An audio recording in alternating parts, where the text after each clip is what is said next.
So here's my review of Star Wars Episode 1, The Phantom Menace. The Phantom Menace! But seriously though, this is my review of The Phantom Menace. It's probably my least favorite Star Wars movie, and yes, I put that below The Last Jedi. I put that below The Last Jedi, so get used to that. Well, for me at least. That's my opinion. Respectfully. Anyway. I definitely love Qui-Gon Jinn in this. A nice little young Obi-Wan Kenobi. Kenobi! Well, hello there.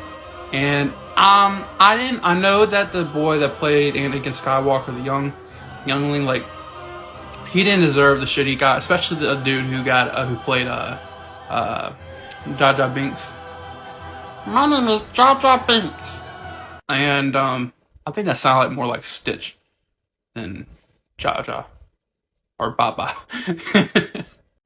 I definitely like, Darth Maul. This version, I know he goes on to come back in the Clone Wars and so on and so forth. But, like, most of this movie is more political. More of a political drama, if you will. But not thrill political drama. It's more of, like, the politics behind Star Wars, which I guess that needs to be established going into the prequels. I do believe it could have been told better. And the dialogue in this movie was not the best either. But it's George Lucas. But overall, I do appreciate with these movies. They do have a plan. They have a story. I mean, obviously, because the originals, they have some sort of sense of an end to their prequel trilogy. But, like, this movie, for me, it just, like, Padme didn't really care for the Queen of Nauvoo, didn't really care for. I actually didn't care for Jar Jar Binks. I actually liked him in this. I grew up around the prequels, so it's probably different from me than someone that's grew up around the originals or even the sequel trilogy. But, but hands down, the final battle on Nauvoo with Obi-Wan, Qui-Gon, and Darth Maul, that is probably just perfection. Damn near almost close to the Mustafar between Obi-Wan and Anakin in Episode 3. But, overall, this movie is not my number one pick, and it's my least favorite Star Wars movie, but there is some moments in this movie, like, I can do without the pod racing. We didn't need to stay on Tatooine for so long, but overall, this movie was a great Star Wars movie. I would give it a rating of a 7.8 out of 10. And that's my review on The Phantom Menace.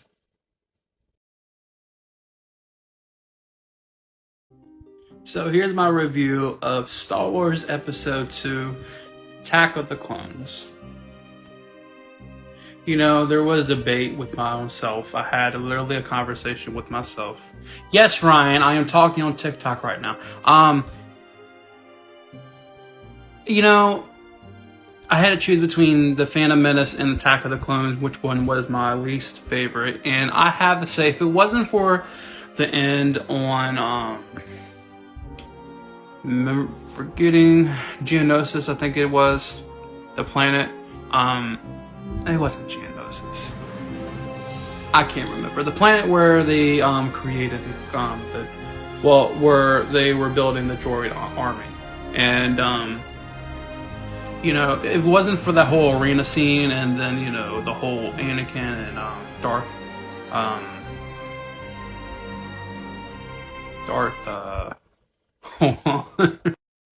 apologize, Count Dooku.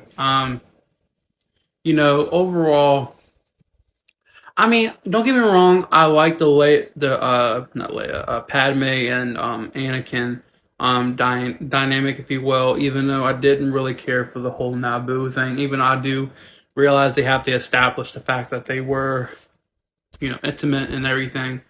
But, like, the whole Obi-Wan thing, like, I get they were setting up the Clone Wars and the clones and, but me personally, I didn't think we need that. Even though we did get Jango Fett and, the setup for Boba Fett. And I like that fight scene, don't get me wrong. There were just some parts in this movie I felt like it wasn't necessary. Like, we didn't need the whole bar scene where Obi-Wan tries to get information about the bullet that he was shot, that was shot with on the assassin on the beginning of the movie. I did like the beginning of it though, where they try to assassinate the queen and Padme, and then also the whole Coruscant, you know, space, not space, but like car city battle, if you whatever you want to call it. Definitely love that we got some Yoda in this movie, and it's showing how much of a badass Jedi he was. Overall, this movie, the reason why it's higher than the Phantom Menace, because at least, even though it had its problems and the dialogue was complete wacko, it still kept you entertained and it wasn't boring. Well, not boring, but it wasn't slow paced. It was at least keeping you going throughout the movie. I like the whole Anakin scene killing the Tusken Raiders, stuff like that. I'll give this a rating of a 7.6 out of 10.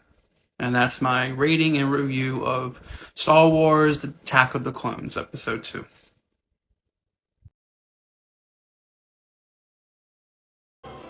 So here's my review of Star Wars Episode 3, Revenge of the Sith.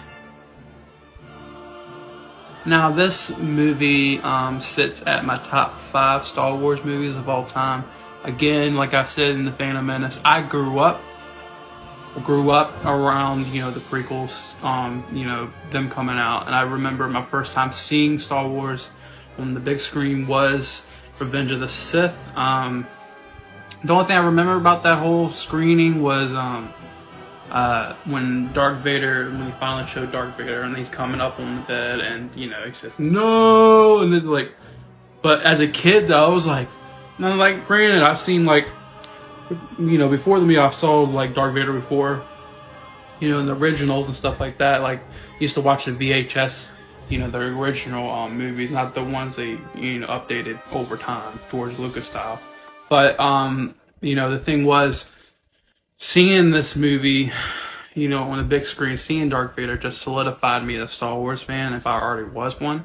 And, I just loved every minute of it. And to this day, there is no better fight sequence than the Mustafar.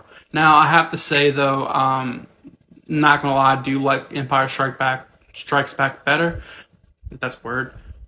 It's higher on my list, but when it comes to the fighting in this movie, even though it's a little over choreographed a little bit, but overall you still can feel the emotion, especially between Yoda and Chancellor Palpatine, or Darth Sidious, if you will. And that whole fight and the whole throne room and the whole city council, the whole universal, I don't know what they call it, the council, whatever, them throwing platforms, Sidious throwing platforms at Yoda and Mustafar, everything about this movie, the action, from looking at the Phantom Menace, even Attack of the Clones, this movie keeps you going from beginning, middle, and end. There is no slow moments. Yes, there's some parts where it's a little slow. Maybe you can take some parts out, but even so, this movie, hits you in emotional beats. It's a great Star Wars movie. Now, it ain't no Western Star Wars movie like we usually would get in the originals, but it took what it should have been for the past 2 movies with political and Star Wars flavor and just the emotional, fun, lovable beats and heartbreaking beats, and they did it. And they delivered the Darth Vader, Anakin Skywalker story, if you will. They did a great job of connecting that. And that's my review on Revenge of the Sith. And my rating for this is an 8.5 out of 10.